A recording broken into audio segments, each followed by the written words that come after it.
All right, welcome back, everybody, for another Astros weekly recap. I'm your host, Clint the Scout. I'm here with Larry the GM, as always. Yes. Larry, how are we doing? We're doing good. It's these 120 starts are rough on old Larry the GM. I got data I got to put out, and then we decided to do this show at 12:15, and we're trying to do several things within the context of this. Bovada's updating stats, so I'm like, my daily Yeah, picks are changed like literally 2 minutes ago, because they put an odds out on for Jordan Alvarez. Literally, if they will update Kyle Tucker, I'll have another change as we speak. So I mean, it's like it's a little chaotic at old Larry the GM headquarters this morning, Clint. right. I know I see the lineup comes out about 30, 40 minutes ago, and I'm sitting here like 1:15. I'm sitting at home. I'm like, I'm going to watch this game. I'm going to enjoy this. I'm going to enjoy the fact that we're doing this and just kind of soak it all in because there's no better thing to do than talk baseball and then watch baseball. So, well, with that being Yeah, said, Larry, I guess we'll just go ahead and hop right in. yeah. So let's Um, let's let the folks know we're going to try to move pretty fast. We're going to be really pointed in what we've said. Clint and I have put a lot of time together for these slides, and we hope that if let's say it up front, Clint. If you enjoy the content here, guys, please like the video that or whatever. If you're watching this on my channel, you're watching on Clint's channel. Please like the video. That'll give us more evidence to continue to do these videos. But we're going to move fast. We know the game starts at 1:20, and we know that we haven't done a show in an hour, but we're going to try to do a show in 1 hour and get you right to the game. So let's go. Absolutely. So today's agenda, we'll run through it real quick. We're going to go through our Moneymaker picks and updates for today, how we're performing so far for the season. Next big point is we're going to understand what the data is telling us. We want to talk a little bit about what's going on with Chaz McCormick and Alex Bregman. Do a slide analysis on the offense. I say slight because it's a little bit repetitive week over week. It feels like, but we get a little bit Feels more into like those things. And then we'll talk about the Abreu update. We're going to create a hot seat tracker for him and tracking his performance compared to obviously Joey Loperfido down there at AAA Sugarland. And then we're going to analyze the pitching options, what we're dealing with without Christian Javier. Talk a little bit about why we have Spencer Arrighetti back, and I think we had a lot of really good things to take away from yesterday's start. So we'll touch on that, review the upcoming schedule, and if we have any time or any questions, we'll be happy to answer them or roll them over to the next show. all So, right. Let's go. All right. So some that's not the slide, Clint. Oh, what happened to the slide I updated? Crap. That's not going to be good. All right. So. Okay. I will. well, let's Okay. take a look at this for a second Let's because right do. now we're just recapping the record. So let me no, let me just do. Clint, let me share the screen, and then I'll Okay. just do it straight from the article, and then we will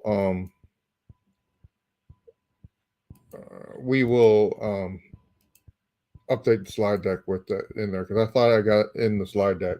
So all right, so the picks for today. Let me just show you guys real quick.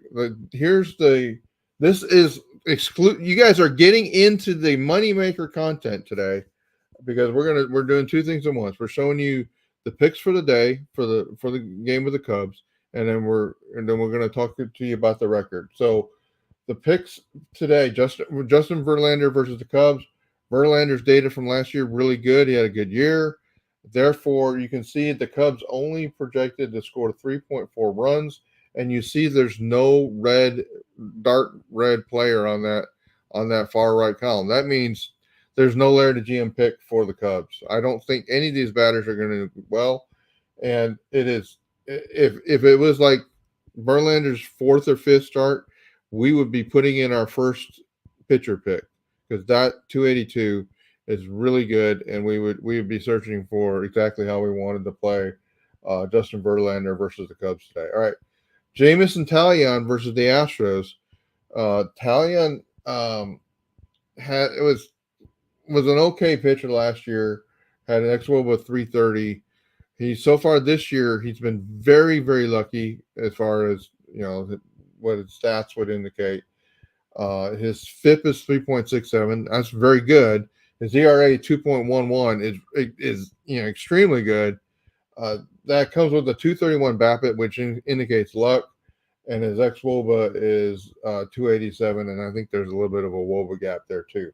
So, but even given that, now understand his 24 stats are not being used in the Moneymaker tables yet. They will be in about a month, but we'll do a hybrid in a month, and then late in the season we'll pull just the 24 data in. You can see the players to the right here. You got Jordan Alvarez with an expected WOBA of 507. That's extremely high. Basically, I said I'm double, and it was really high yesterday. Didn't pay out, but and that's, I guess we should do the disclaimer when we talk about the moneymaker data, guys. This is baseball. Even if the expected WOBA data calculation here is not wrong, it's just baseball and doesn't necessarily mean what the xWOBA is going to say is going to happen will happen, because in discrete events and one game or one per at bat, you're not going to get expected results all the time. But you can see Jordan Alvarez, great selection. Kyle Tucker, great selection. We're doubling down on both of those. And so what we actually have Alvarez with a total. If I just refresh this page, it'll show up because I updated it. Come on. All right. See, look at that. The magic of the LGM website. Alvarez, total base is 1.5. It's a plus 105 on Bovada. The hits, runs, and RBIs over 1.5. That's the LGM pick of the day. It would have been the total bases, but like I said, it wasn't available until like 3 minutes before showtime. So that's what's documented as the pick of the day. The total hits, runs, and RBIs minus 105 on Bovada. Tucker over 1.5. That's not available yet, or it wasn't available 3 minutes before I started talking. And so right now I've got the total base. If the total bases doesn't come available, we'll go with the total hits for Tucker over 0.5 at a negative 215. That's a big price to pay. And then Tucker over 1.5 total hits, runs, and RBIs at minus 135. We're doubling down. 2 picks for Alvarez, 2 picks for Tucker. We did the same thing yesterday. We only hit on one of the 4, and then we hit on the pick that we have for the Cubs. So it was a rough day yesterday, which leads us into a theme. So go ahead and go to the next slide. You go take over and go back to the slide deck. Let me get switched over real quick. Yeah, switch it back to your presentation. Do I need to stop? Nope. Right. Oh, you got it. it All for right. you. So total wagers so far this season, 39 and 48. We're having a rough time. Clint, does this build out to the other tables, or go to the next slide? Because where's the other information I had in there? There they are. Okay. So the total. So if you bet $100 every time, and then if it's a minus 130, you're going to have to bet 130 to get that pick. So the record for the LGM so far is not good. I'm 9 games below 500. The Astros are what, 11? All right. So, but my winning percentage is 448. A lot better than the Astros, but there's a lot of connectivity between where my stats are and where the Astros are. And you'll see that on the far right. Alvarez is 7 games under 500. Alvarez has been the most. I think I picked him almost every day. I think there's been 2 days I haven't. He's connected at 379. His OPS is right at like 800, 806 or something like that. That's problematic for when we're betting on him to be Jordan Alvarez, and he's been something slightly less than or significantly less than Jordan Alvarez. So you see the total wagers. We would have somebody, if they bet every single time I said, they would have lost $940 so far. Guys, I'm just going to tell you, the system will get better. It probably gets better when we get the 24 data in as a hybrid of it. I don't want to put that data in yet because I don't believe it. I don't think it's a significant sample size that you would wager off of it. So, but this is where we're at. I want to be full disclosure, unlike other people that would hide it from you. is where we're at. But I will tell you, we've taken a hammering over the last like 6 days. We were above 500 like a week ago, and now here we are, and we've gotten hammered. And really, what we've been hammered with is Alvarez and Tucker not coming through, um, and us betting on them almost every game. So let's hope that we go 4 for 4 with Alvarez and Tucker today. Both of them have huge days, reflecting that XWOBA. But this is what you saw in the tables has been a constant theme for both those two guys. Really, like they should be owning these pitchers, and Tucker's been better. Frankly, Tucker's been better than Alvarez has at owning at owning when we thought he would. So it's a little bit of a challenge for Jordan Alvarez, but it's kind of thematic to some of the things we'll talk about. All right, so there's your moneymaker update. Clint, let's go on. All right, So guys. what? So, Yeah, go ahead. oh no, I was just gonna say we're gonna talk a little bit about what the data is telling us. Last week we were brought up. It was mentioned, what's wrong with Chaz, and we also figured this would be a good chance to talk about Bregman as well because we have not seen the best output from him. So what we have here is a table walking through some data points and some baseball savant data that we pulled that is honing in a little bit more on how the performance is on the field and I guess how that looks from a launch angle, exit velocity perspective, and how that's translating. So, Larry, you want to give us the rundown? Yeah, so the table at the top, some of this data is going to be a little redundant. The table at the top is basically Fangraphs type data, and it's giving you like where these players are this year versus last year, and you can see the significant drops in productions for both players. Embedded in that, you see some WOBA gaps for Alex Bregman, like his expected WOBA 286 versus a WOBA of 255. You see a BABIP of 227 versus a BABIP last year 270. That pretty much tells the story. The ISO is really concerning for both these players. You see the ISO of 0.06. That's terrible. And so, like, what's happening with that? Well, you know, we do see on the further left that he's not striking out a lot, and he is getting some good walks. So, what we'll get down to a little bit when we get to the savant data. We'll maybe get some ideas there. So this kind of sets the stage with the tables on the top. With Chaz, it's a similar story. A significant drop in production, although 91 WRC plus is not quite as painful as Bregman's 64, right? But again, we have a power outage that doesn't seem to make a lot of sense. Chaz has been drawing more walks this year, but he just, he's got he just not been getting the power. Now he does not have a WOBA gap in that, his, the ex WOBA is saying he might be even a little bit worse than he was, and that's reflected by that BABIP. Is really in other words, when he's making contact, he's getting better than results for that contact or bringing the ball in play than one might expect. The challenge is there's no power relative to that. So, and you see that in the tables at the bottom. Alex Bregman, the exit velocity number isn't really huge, but what Clint, do you want to talk about the launch angle? Because I'll let you talk about that because I think that's a Yeah. real telling story here and leads to the columns to the right of that. Yeah. So, optimum launch angle for from an offensive perspective is anywhere from 12 to 17 degrees. So I'm going to go forward one slide to show the data, and we can come right back to it real quick. So when you're understanding launch angles, it just kind of gives you a breakdown. When you're hitting a ground ball, your launch angle is less than 10 degrees. A line drive is anywhere from 10 to 25 degrees. A fly ball is higher than 25 degrees. Flop up is higher than 50 degrees. So this ideal launch angle is to live within this 12 to 17 degree uh, range.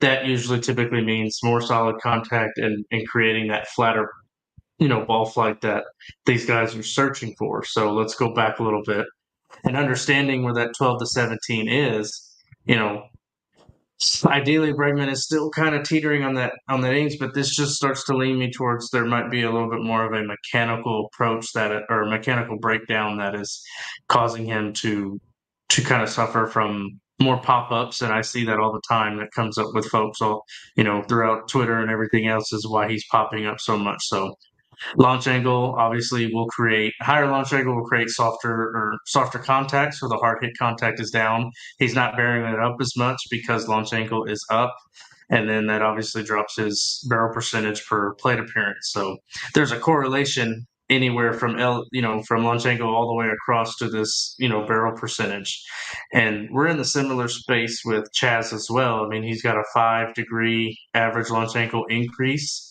So we're doing something fundamentally where we're trying to create that upward contact with the ball. And unfortunately, when you take a round barrel of a baseball bat and trying to hit a round baseball, it does not always yield itself to the hard type of contact. So we're down 4 miles. We're down 4% in the hard hit percentage. We're down on the barrel contact pretty, pretty drastically. That's about a 5% dip. And I guess, Larry, that might also attribute to this why this Woba and X Woba Right. sign kind of he's got a reverse set here. Is he's performing better than the data is telling us, and we can learn from this point right here from a more mechanical structure that he's a little he's struggling from that perspective. Yeah. Right. So, and you guys may look at this data and think like, Clint and Larry, come on, these differences aren't huge. Like the exit velocity of like 2 miles per hour is gigantic, guys. And so over a season. Now, I think we should put a disclaimer here. We're comparing full season 23 data to not even a month of the season of 24. Right. This data can fix itself, but then as it fixes itself, you're going to see the performance improve. What we're really trying to say is like the performance we've seen, what are some indicators, underlying metrics that can help explain that? And one of the things that Clinton are telling you is both of those players are getting higher launch angles, and they're not hitting with the exit velocity. But those two interrelate to each other. They're getting under too many pitches. As and Clint's done digging with different pitch types related to this. It's too early really to share that data a lot because the data set isn't real big. From an individual player, we probably don't want to get too much into that. But the real issue here is both players are hitting more balls in the air, more fly balls than line drives with that launch angle. All right, so Clint, I think we nailed that one. Let's keep Absolutely. moving. We're moving fast, people. I hope you appreciate it. All right, so let's talk. And really, guys, I know I'm throwing a whole bunch of stuff here at you when we're talking about this. Like, what we're really wanting to do is we're going to go into an analysis of the offense, and what I really want you to just kind of soak in. And on both of these tables, the 3 columns to the left here. Right? So really, it's the X Woba for fastballs, the X Woba for breaking pitches, and the X Woba for off-speed pitches. And notice that there's a lot more red in the fastball column.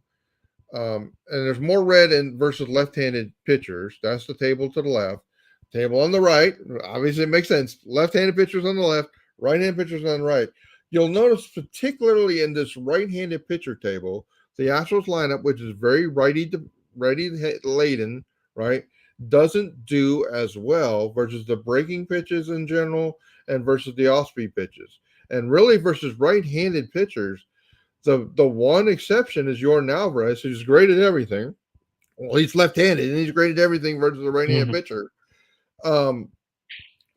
But you do see Yainer Diaz is great versus off-speed pitches or righties, and you see Mauricio Dubon is very good versus right-handed pitchers off speed. Now gets into the dynamics of Dubon versus Myers. If there's a right-handed pitcher coming up that's really off-speed pitch dependent, you should see Dubon in there. Now, guys, this is data that the premium members of the Laird GM website get every series. And this data, honestly, is not really changing, right? It's 2023 data. As the season goes, we'll start replacing this data with the 2024 data set, and because that's what we'll be using for this table. These tables right here are the basis of tables that go into the Moneymaker data, which we just started the show with, right? So without all that, the big message here for you guys is notice that the Astros destroy fastballs and versus righties, they're really pretty challenged with breaking pitches and off-speed pitches. This was true when the offense was really good last year, and it's really true this year. And Clint's going to show that next. Well, okay, let's build a little more data. So Yeah. here we have the situational hitting, and one of the issues that Clint and I've talked about. I think we talked about it on both weekly recaps. Clint, the major issue with the Astros offense over on, I've seen this on Twitter now. It's finally like the message is getting out, Clint. The Astros don't have an offensive capability to get hits problem. They have a problem with when runners are in scoring position relative to that. You can see the overall 116 WRC plus. That's a great offense, guys. That's fourth in the league. When there's nobody on base, that offense is clipping at a 119. When there's a runner on, it's 113. When there's runners in scoring position, it drops to 103, and that's a mediocre or average offense at 103. You'll notice that for the major leagues, those numbers go up. As the runners get on base, the numbers go up. It starts at 97, 105, and 110. This is what the graph shows you. Like, wait a minute, the Astros start high and they drop as runners get on base, which is not normal. It's like, wait a minute, pitchers are throwing out of the stretch. It's like we should be doing better against them, and for some reason we're not doing it. And so I have been bothered by this data, and you know, I showed an earlier set of this, and I went and revisited it again this today or last night. I guess it was late last night. I actually did this. So I went player by player, and what I've really done, and again, don't get overwhelmed by the numbers. Just kind of pay attention to the heat map signals here. The table on the right basically shows you the differences of these players overall and with runners in scoring position. And you see the three players at the top of this chart: Jose Altuve, John Singleton, and Jose Abreu.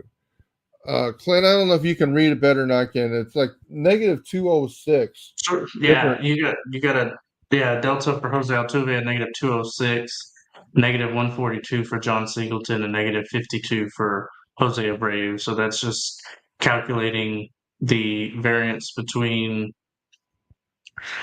what their. Sorry, let me make sure I got that right.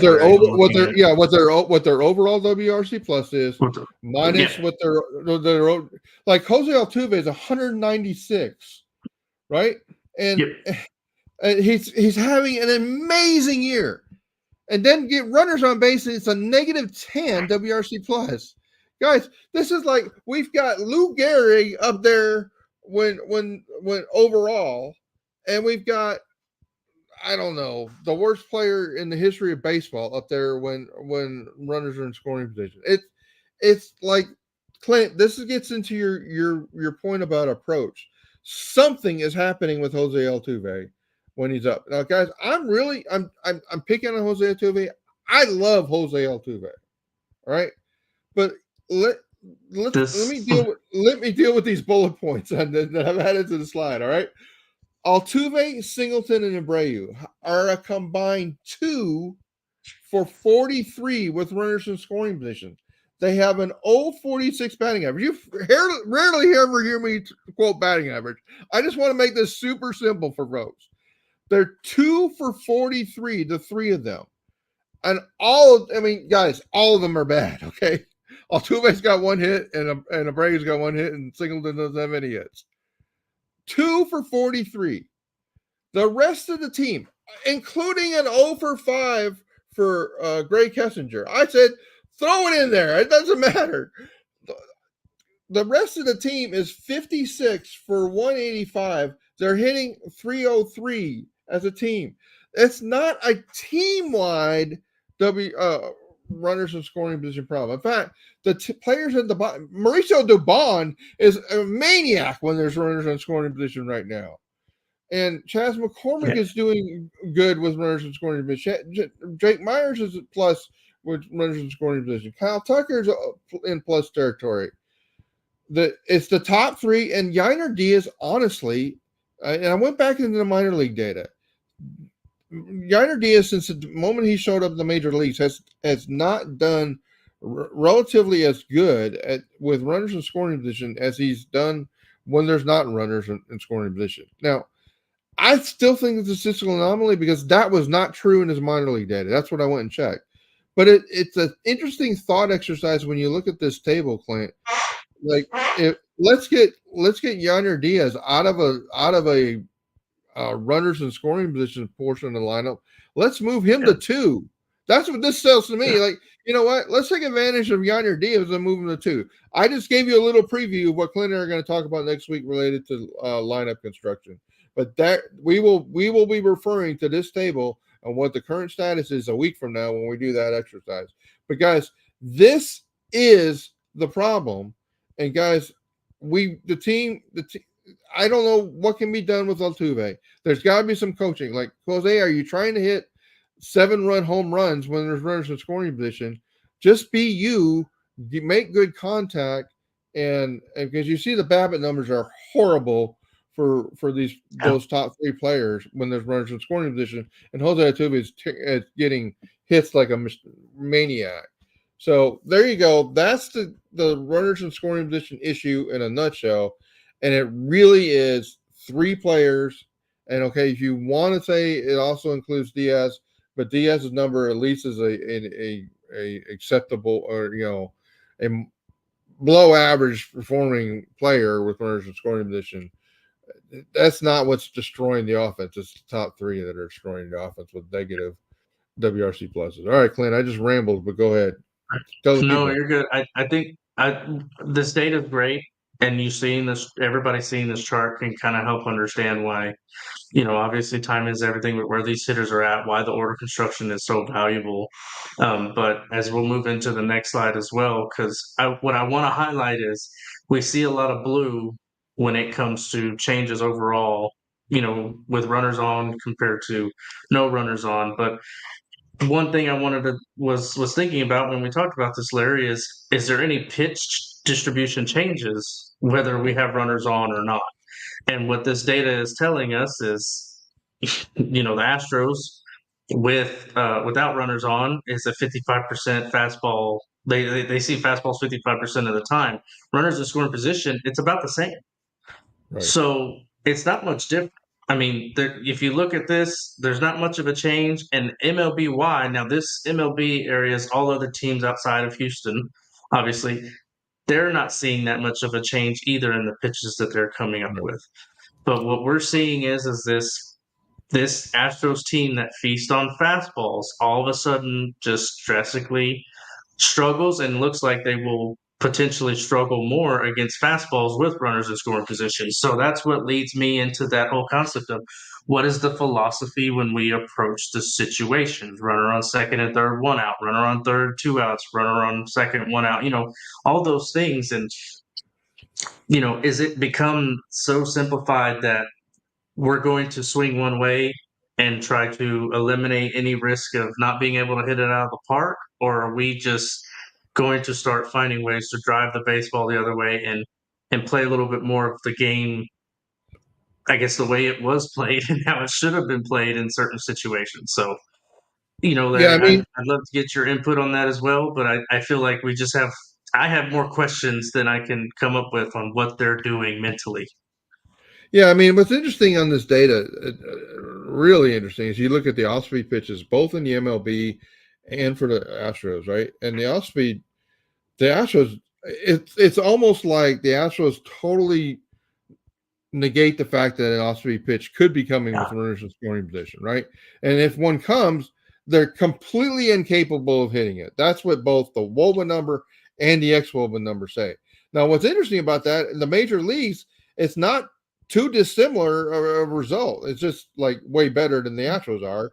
But the 223 223 WOBA and a 253 ex WOBA, those are significant drops for versus the other data, and with the no runners in scoring position data. So it is, one of the things Clint and I also, we went and looked at pitch by pitch, guys.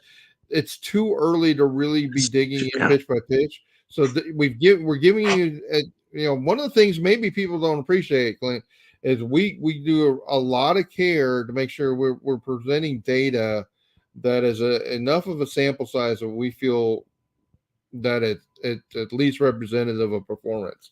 And we will Right. mention, like, okay, this is too few plate appearances and it's going to get better. That's somewhat of the story with McCormick and Bregman, but this data is really problematic from and I would say I'd focus more on the XWOBA data and in this data set because it's probably more representative of where the team will be. So the team really needs to figure out, like, what are they doing with runners in scoring position when there's a breaking pitch and an off-speed pitch? Are they just guessing fastball and getting abused? I don't know. It sure seems like there's an issue here. And and just to add to that real quick, that's a pretty common thing. Like hitters go up to the plate, I'm expecting fastball. They're sitting fastball, and then they're just unable to adjust to anything off speed.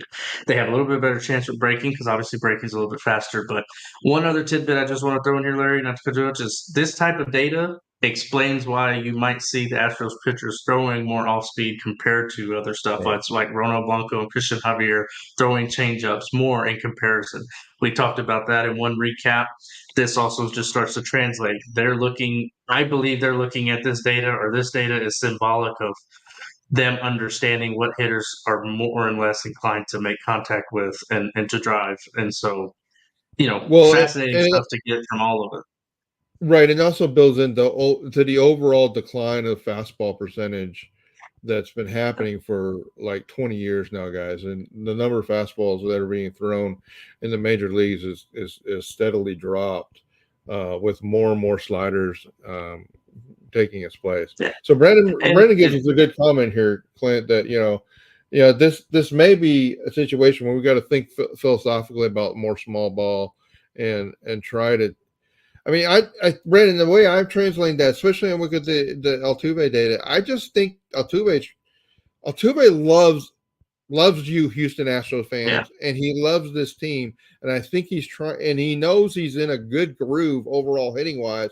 So he probably figures, well, I should be the guy that steps up and carries this team right now. And like, I think he's trying to take too much when there's runners in scoring position. I really do. I think, like, Jose, take some walks. Jose, let let's let's try to you know let's try to bunt our way on. Let's do some small ball things, or let's try to hit singles with runners on instead of hmm with trying to hit a 5-run home run. yeah. So Let's apply some pressure to the defense. Let's put ourselves in a position that sometimes we're not the full. We're not the one. We're not victimizing ourselves with the way we approach hitting at the time. So it's So great stuff. Uh, Clinton are trying to give some constructive things I think that the Astros could implement. Not that they're here listening to us, right? But these are the things I think the team should be focusing upon to try to improve the performance. With runners in scoring position. All right, Clint, let's go on.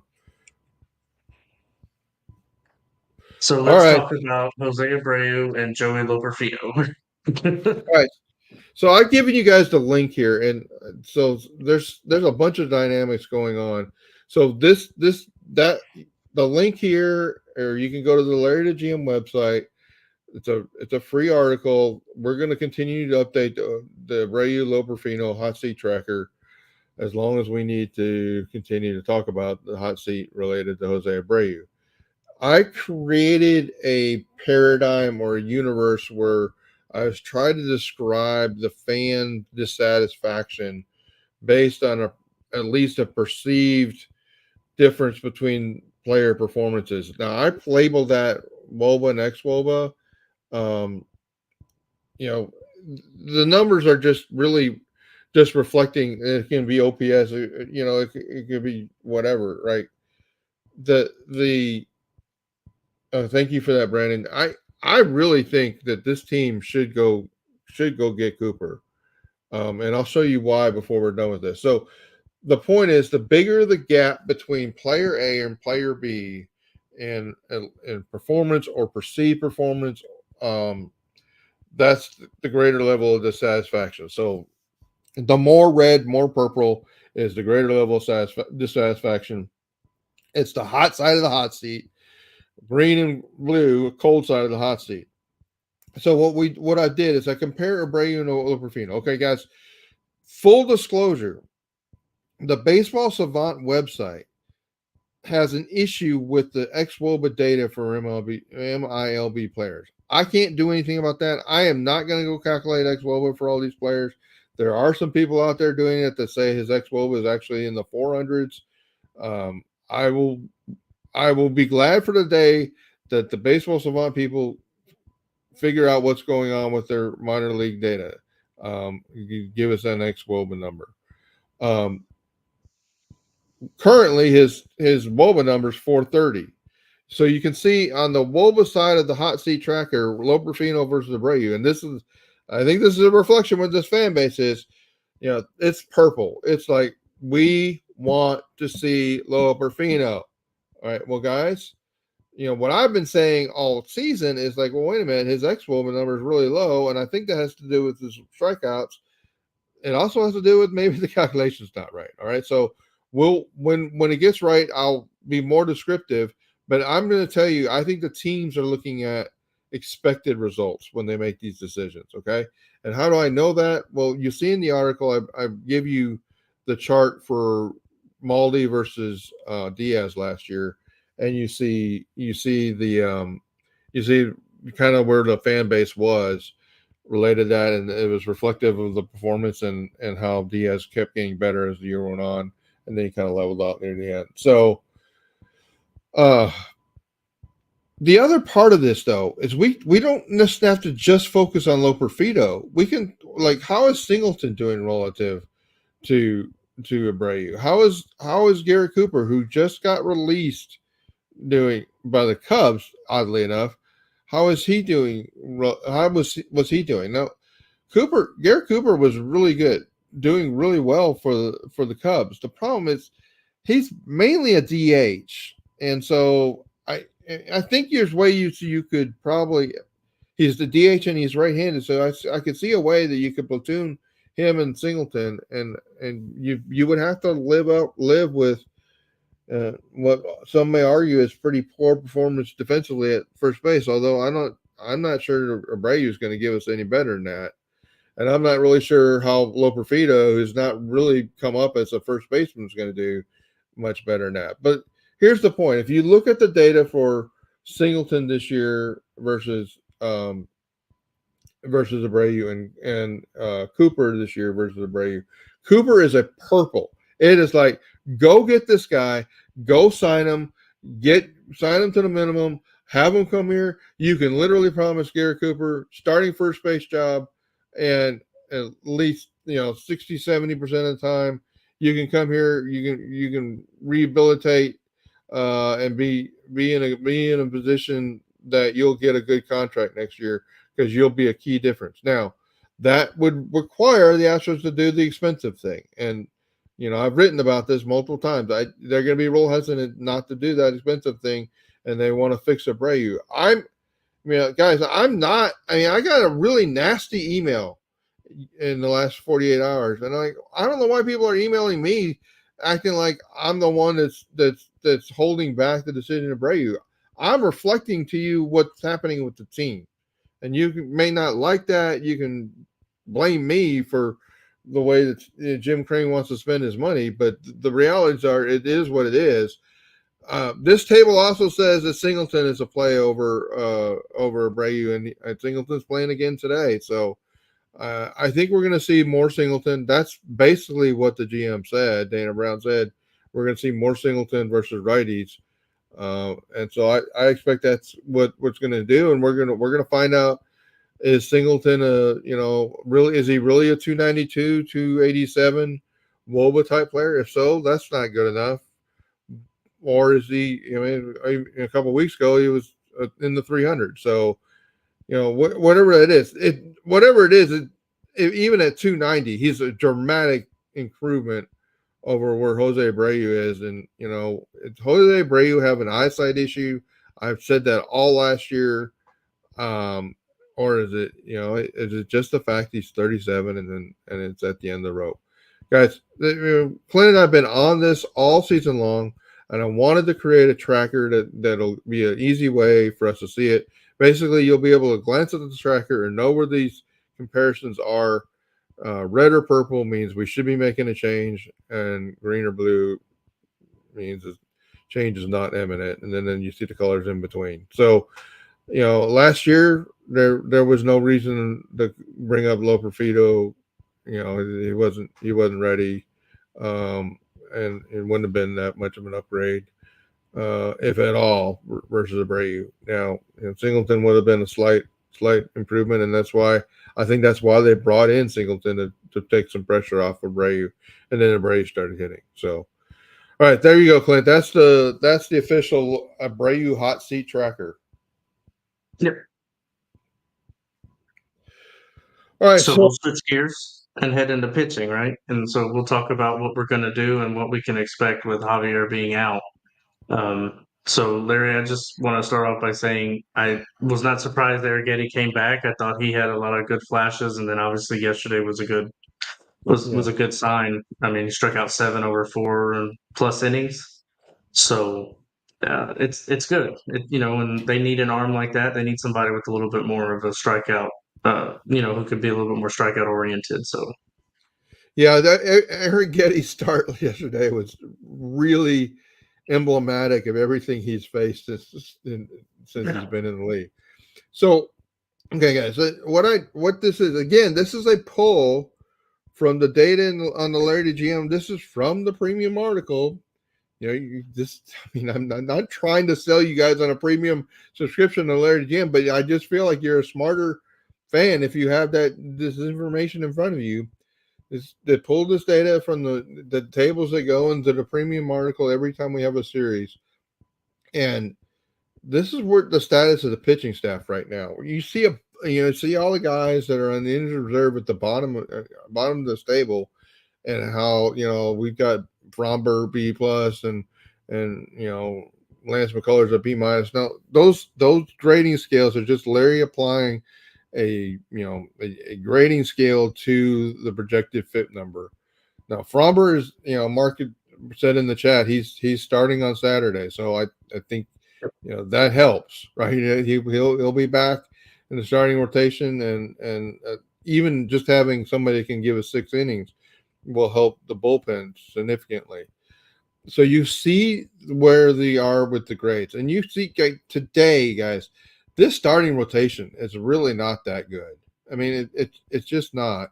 And the validated that, I said, look, the average FIP of the players in the starting rotation is 4.44. That's not that good. That's not something you really want to do. So the fact that our pitching is challenged right now is not that big of a surprise, but who's being challenged is pretty shocking. Now, also, Clint, I'm going to put this slide presentation into the article that's on the Larry the GM yeah, website that has the video, so people can see this table.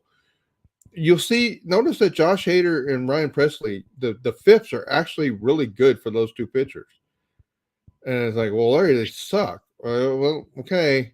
I'm just telling you, it's a difference between the FIP and the ERA, and we're going to get that into a minute. hmm So, guys, this is where we are from a pitching staff right now, and this is why we've said through the season previews, it's got to be the offense that carries this team, especially early with all the pitching injuries we had, and the pitching injuries had even got worse. So this is where we at. Clint, I don't know if you want to add anything to that. Did I miss anything in what we were wanting to say no, with this slide? no, Okay. I think that pretty much covered it. I just everybody, I just want to note like you've got some really quality arms down here that we just cannot deploy yet. So it's gonna be a battle until we can get these guys healthy and ready to go. And so once we have that depth, we'll be able to get some things right, and it'll be a little bit more exciting for sure. So Yeah, when we look at when that, all Yeah, when all the starting pitchers Go ahead. when all the starting pitchers are pink or red as far as their projected FIPS, it'll be better.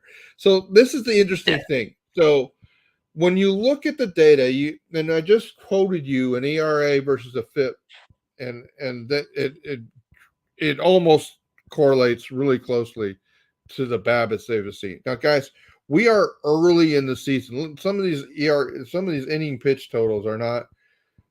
We're kind of in like freak out mode in this fan base and demanding like, what's wrong with the Astros? What's wrong with the Astros? Well, in some ways, it's too early to really tell. But I'm giving you signals and signs, and a lot of times the answer is going to come down to, well, it's early and they've had bad luck. And I know that no one in this fan base wants to hear this, but here's the data that helps build this out, right? So this table is sorted by the gap of the ERA versus the FIP. So in other words, where is the FIP significantly higher than the ERA, or and so and the negative number here would be like the ERA is way, way, way, way higher than the FIP. Okay, so the issue here is like the what I'm going to ask you to believe, at least while the data set's early, is that the FIP is probably projects better to the end of the season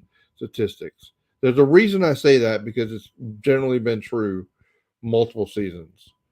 And so if you just adopt in your mind that the FIP is more representative of the true talent level and performance of these guys, or at least so far in 2024, it's going to make you feel a little different about this pitching staff. One of the things it's going to tell you.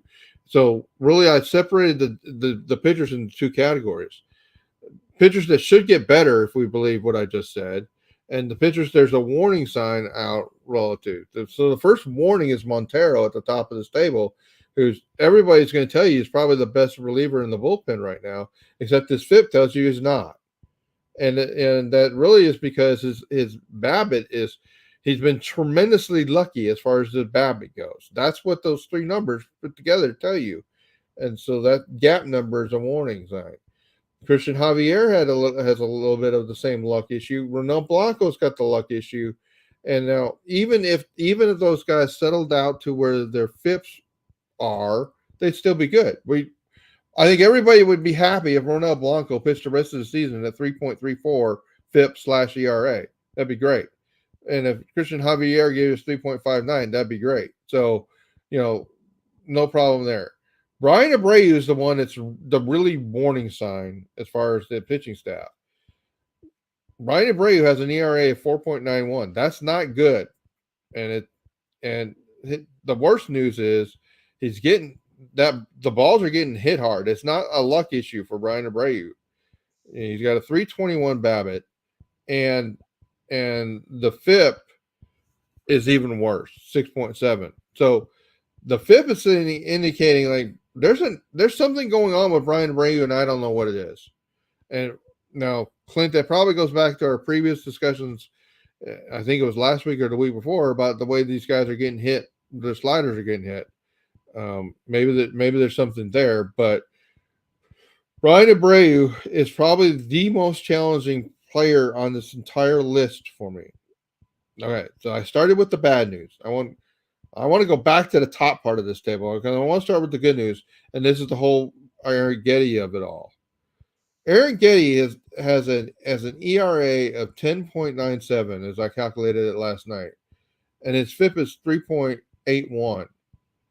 That is a 7-point difference between those two numbers.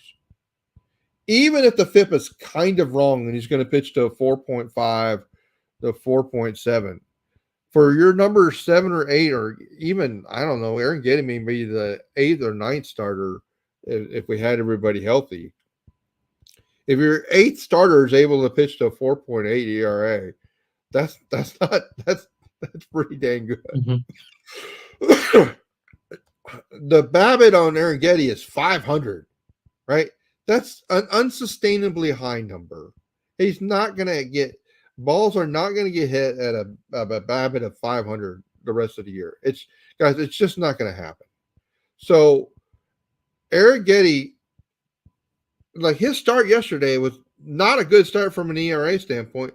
But guys, it was anybody that watched that start said even in this first inning where he's getting all these runs are coming in, it's terribly unlucky. He should be out of this inning. I think by count he probably had to pitch to 5 outs to get out of the inning. That's where the offense blew up. So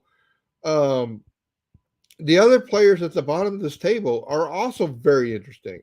Sean Dubin, he pitched great in that game too, and he's had terrible luck. Josh Hader has a BABIP against him of 476. That's not going to stay that way. It's not. Josh Hader's going to pitch down into the 250s at worst, maybe 270 BABIP. Okay. His 8.38 ERA is not indicative of who he is. So I just watch. Listen to me now, hear me later. Josh Hader will get better. Same is true with Brian Presley. These numbers they're telling you, these are you want signs of hope. These are the signs of hope related to this relief staff.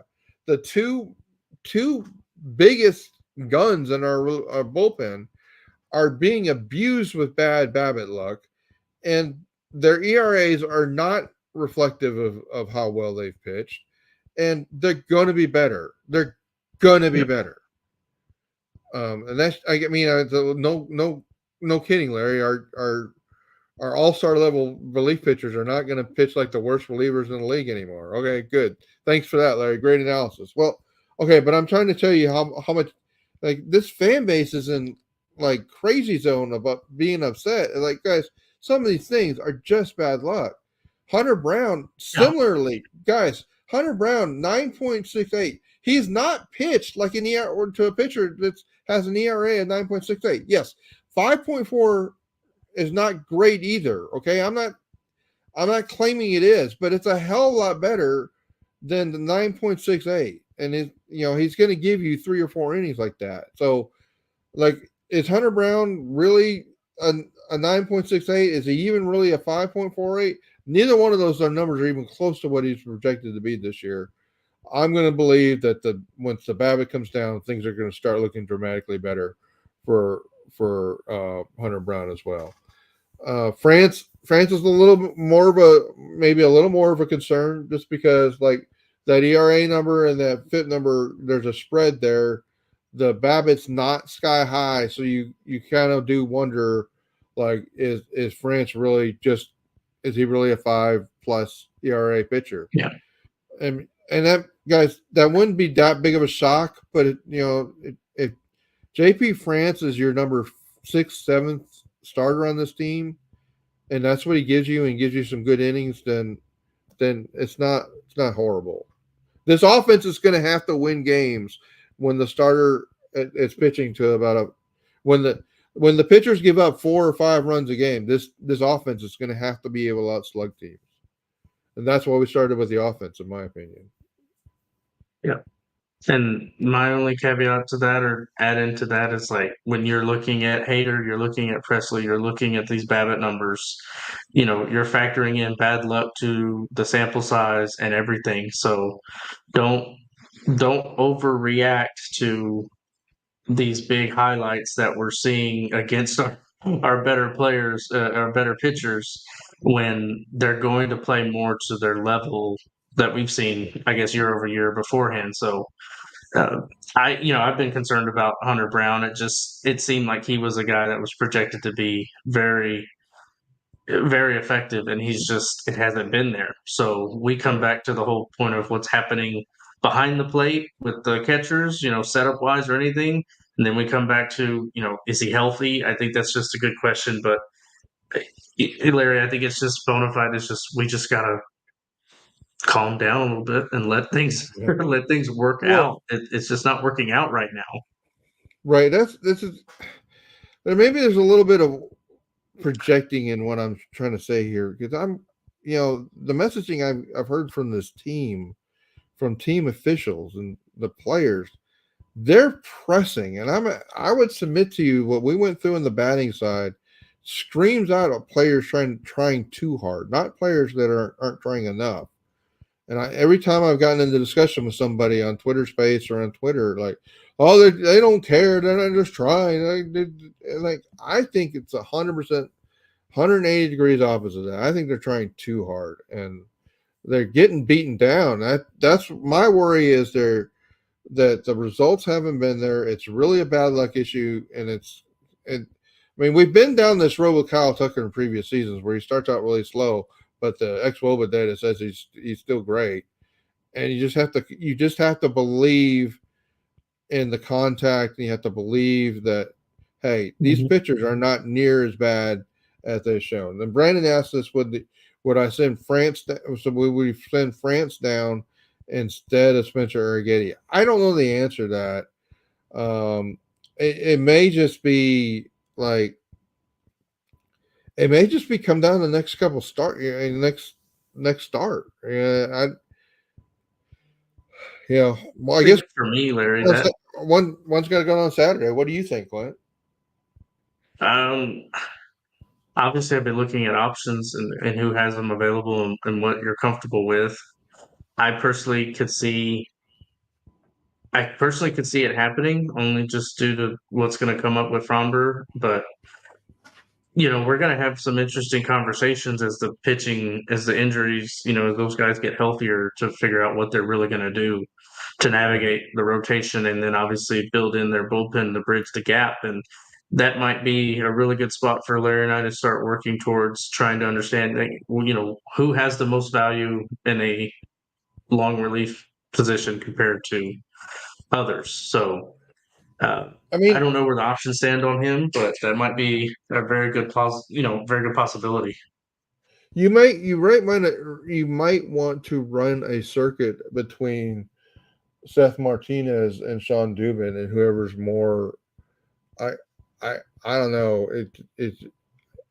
I think that you may just you may almost set up like to have a 14-man pitching staff, and it's really Sean Dubin It's just and Seth Martinez taking 2 or 3 weeks at a time. And I know you only have certain number of times you can option somebody, so they're gonna have to figure that out. But at the end of the day, it's like, well, we're gonna run these guys back and forth every 2 3 weeks, and then when we're at the end of the time where we've got maybe the answer is both of them are going to be down, or if these numbers are right, Sean Dubin is going to be one of the most valuable parts of the bullpen, and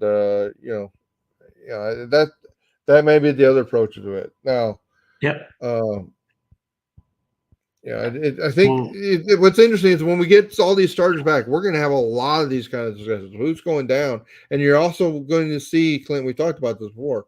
Why this team didn't go get like two or more bullpen arms that don't have any yep, options, right? Because we're going to see. Well, wait a minute, we got nobody we can send down now, and we're going to have to make a yep, decision. We're going to have to make a decision to DFA Belak. Like, okay, well, I don't really want to do that because he's too valuable as a guy that can give me multiple innings out of the bullpen.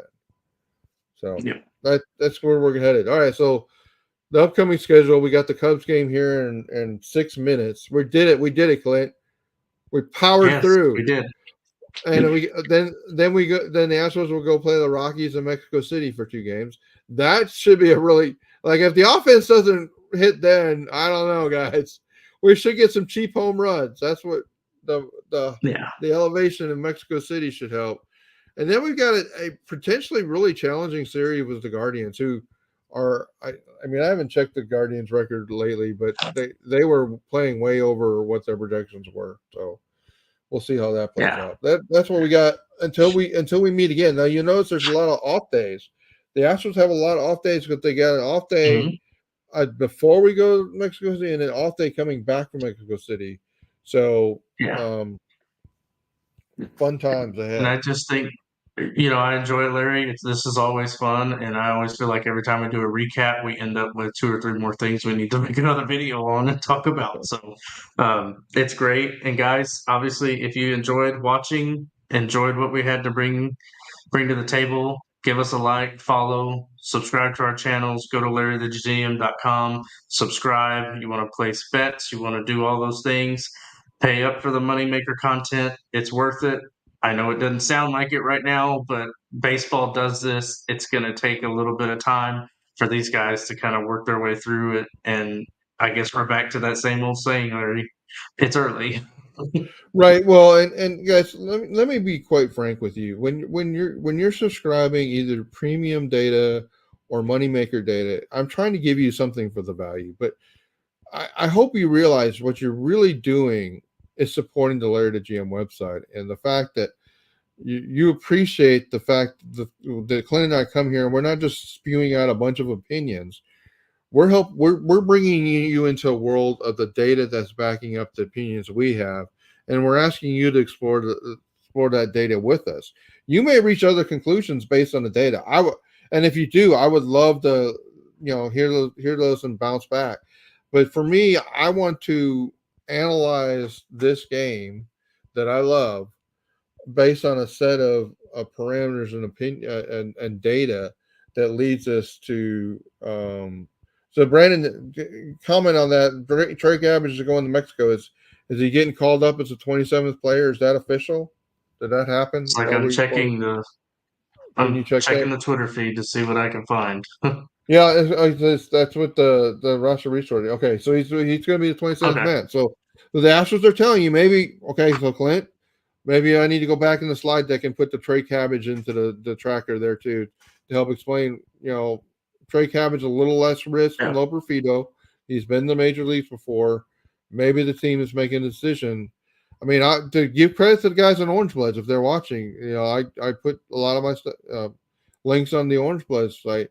A couple of those guys were saying, "Hey, I think they ought to bring Trey Cabbage up to give him a shot instead of Loperfido, because that would Cabbage would work. Cabbage may be a better option to. I guess he's left-handed too, so I don't know. It's just a thought that he's been to the big leagues before. Maybe he comes back the second time, he's going to do well. So, guys, Cabbage versus Loperfido. I mean, let's give Dana Brown credit for even having Trey Cabbage as an option for this team right now. Yeah. I mean, we talked a lot. Like, what is Dana Brown doing with all these like small moves that he made in the offseason, right? And I kept saying he's building options. He's giving his insurance policies. That's what he's doing. All right. So it's game time. Let's go Astros. But guys, please support the channels, like the videos, subscribe to the video channels, come to the website, subscribe to the website, join for $5 a month premium data. I'll give you some stuff that others aren't getting, but the main thing you're doing is you're supporting the work that we're trying to do. I'm going to start putting some promotions together that maybe it'll make it even more exciting. So, we're the Patreon members. I'm thinking about getting caps for them. So, guys, it really support either the website or come to the Patreon, support there, and Moneymakers. Those guys are really helping because they're helping to pay for the work that we're doing here. So, thanks to them. So, guys, let's go Astros. Let's win a game today. With that, Clint, let's